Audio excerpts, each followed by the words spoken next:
बहुत पुरानी कहावत है कि जैसे काम करोगे वैसा फल पाओगे। इस बात में कितनी सच्चाई है, शायद इसका जवाब हम किसी के पास नहीं होगा, क्योंकि हमने इस पर कभी प्रयोग करके देखा ही नहीं।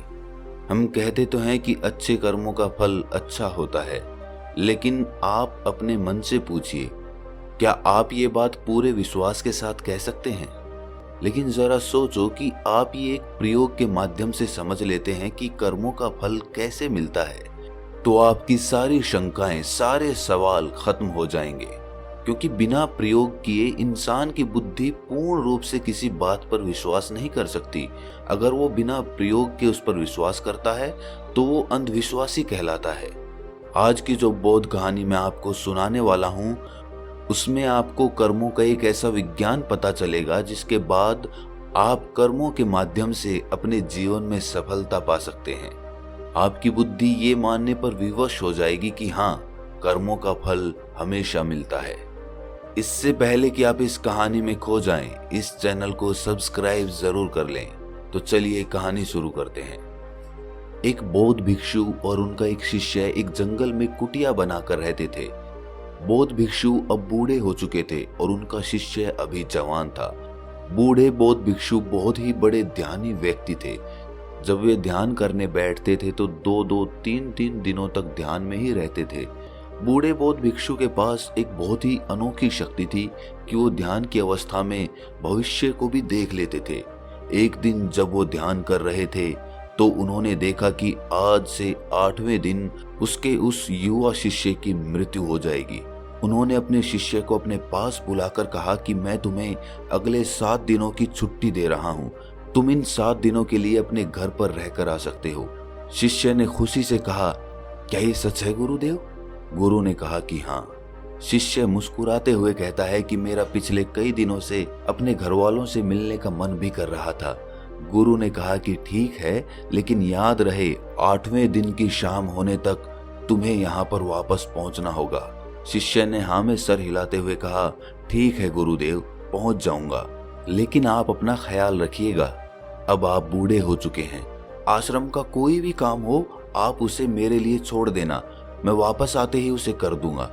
इसके बाद शिष्य गुरु का आशीर्वाद लेकर पहाड़ी से नीचे उतर गया, बिना ये देखे कि गुरु की आंखों में अपने शिष्य को खोने का कितना दर्द था। शिष्य के गांव के रास्ते पर एक नदी पड़ती थी। उस नदी के किनारे चींटियों के बहुत सारे टीले थे, जहां लाखों चींटियां रहती थी। उनमें से कुछ चींटियां लगातार टीले के अंदर जा रही थी, वहीं कुछ चींटियां बाहर आ रही थी, जिससे कुछ चींटियां एक दूसरे से टकरा जाती थी और अपना रास्ता बदल लेती थी। ये सब देख उस शिष्य को बड़ा आनंद आ रहा था। वो कुछ देर वहीं पर खड़ा होकर उन चींटियों को देखता रहा। फिर अचानक उसका ध्यान उस नदी की तरफ गया। उसने देखा कि नदी का पानी धीरे धीरे बढ़ रहा है, जिससे नदी से उठने वाली लहरें चींटियों के टीले के पास पहुंच सकती है, जिससे ये लाखों चींटियां बेवजह मारी जाएंगी। ये सोचकर उसने तुरंत ही अपने ऊपर के कपड़े उतारे और उसमें मिट्टी भर के चींटियों के टीले के चारों तरफ एक घेरा सा बना दिया। साथ ही उसने बड़े ही कलात्मक तरीके से मिट्टी को काटकर एक छोटी सी नाली बना दी, ताकि लहरों से आने वाला पानी नाली के माध्यम से वापस नदी में चला जाए। इसके बाद वो नदी पार करके अपने घर चला गया। अपने घर पहुंचने के बाद उसके 8 दिन कब बीत गए उसे पता ही नहीं चला। 8वें दिन उसे याद आया कि आज शाम तक तो गुरुजी ने आश्रम में वापस लौटने का आदेश दिया था। उसने उसी रात अगली सुबह आश्रम के लिए निकलने हेतु सारी तैयारियां कर ली थी। सुबह होते ही वो आश्रम के लिए निकल पड़ा। उसे उम्मीद थी कि शाम होने से पहले वो आश्रम में पहुंच जाएगा। शाम हो चुकी थी। यहाँ गुरुदेव आश्रम में बैठे बैठे ये सोच रहे थे कि आज तो 9वां दिन है, अब तक मेरा शिष्य इस दुनिया को छोड़ चुका होगा। वो इस बात से काफी दुखी था कि वो मरने से पहले आखिरी बार अपने शिष्य को देख भी ना सका। गुरु बैठे बैठे ये सब सोच ही रहे थे कि दूर से एक इंसान आता हुआ दिखाई दिया। उन्होंने ध्यान से देखा तो चौंक गए, अरे ये तो मेरा शिष्य है। गुरु ने दौड़कर शिष्य को गले से लगा लिया, लेकिन वो इस बात से अचंभित भी थे कि 8 दिन बीत जाने के बाद भी वो शिष्य जिंदा कैसे रहा। गुरु ने शिष्य से कहा कि यहाँ से जाने के बाद तुमने जो कुछ भी किया है मुझे बताओ। तब शिष्य ने चींटियों वाली कहानी गुरु को सुनाई। कहानी सुनते ही गुरु को ये समझते देर ना लगी कि शिष्य ने लाखों चींटियों की जान बचाई थी और उसके इसी कर्म का परिणाम है कि शिष्य को एक लंबा और एक खुशहाल भरा जीवन प्राप्त हुआ है। कहानी सुनने के बाद गुरु के मुख से अनायास ही निकल पड़ा कि कर्मा लौटकर जरूर आता है।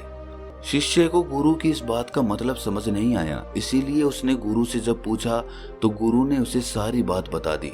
इसके बाद उस शिष्य के मन में एक सवाल उठा। उसने अपने गुरु से पूछा कि गुरुजी, जब आप ध्यान में सब कुछ देख चुके थे और आपको ये पता था कि कर्म इस तरह काम करते हैं, तो आप मुझसे पहले ही कोई अच्छा कर्म करा सकते थे ताकि मेरी मृत्यु टल जाती।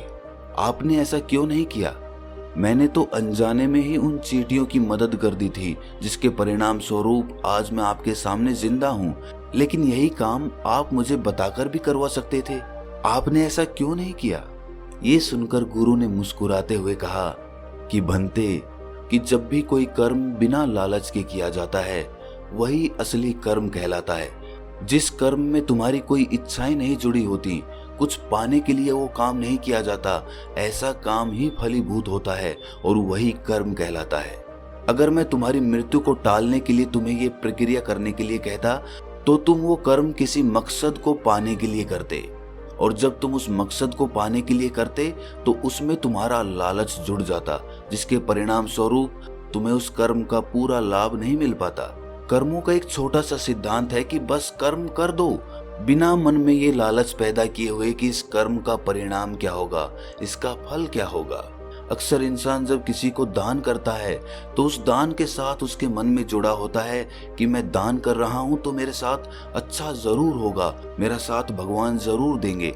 और जिंदगी में बहुत सारे कर्म हम इसी तरीके से करते हैं, जिसके परिणाम स्वरूप हमें उस कर्म का पूरा लाभ नहीं मिल पाता, और बाद में हम ये सोचते हैं कि कर्म तो काम ही नहीं करते, कर्मों के सिद्धांत तो मिथ्या हैं, झूठ हैं। आप खुद सोचिए, जब आप किसी मंदिर में जाते हैं तो आपके मन में कुछ ना कुछ पाने की इच्छा जरूर आती है। जब आप मंदिर में जाकर प्रार्थना करते हैं, अपने हाथ जोड़ते हैं, अपनी आंखें बंद करते हैं, लेकिन समझने की बात यह है कि प्रार्थना तो वही स्वीकार होती है जो मौन रूप से की जाती है, जिसमें आपके मन में कोई भी इच्छा नहीं उठती और आप प्रभु को धन्यवाद करते हैं उन सभी चीजों के लिए जो उन्होंने आपको दी है। इंसान को मंदिर में भिखारी बन के नहीं, राजा बन के जाना चाहिए, ताकि आप मौन भाव से परमात्मा का धन्यवाद कर सकें। लेकिन ऐसा प्रयोग करना है थोड़ा कठिन। जब भी आप कोई काम करेंगे तो आपके मन में उसका फल जरूर आएगा। आप जरूर सोचेंगे कि मैं ये काम कर रहा हूं तो मेरे साथ ये अच्छा होगा। इसीलिए ध्यान करते हुए अपने मन को मौन बनाएं, अपने मन को शांत बनाएं और वर्तमान में रहकर बिना भविष्य की चिंता किए हुए कर्म करते जाइए। आपको फल जरूर मिलेगा, लेकिन आपको उस फल के बारे में सोचने की जरूरत नहीं है, वरना तो आप गलत दिशा में फंस जाएंगे। तो दोस्तों, कैसी लगी ये कहानी आपको? कमेंट सेक्शन में जरूर बताना, और अच्छी लगी तो इस चैनल को सब्सक्राइब जरूर कर लेना। तो मिलते हैं अगली कहानी में, तब तक के लिए अपना ख्याल रखें।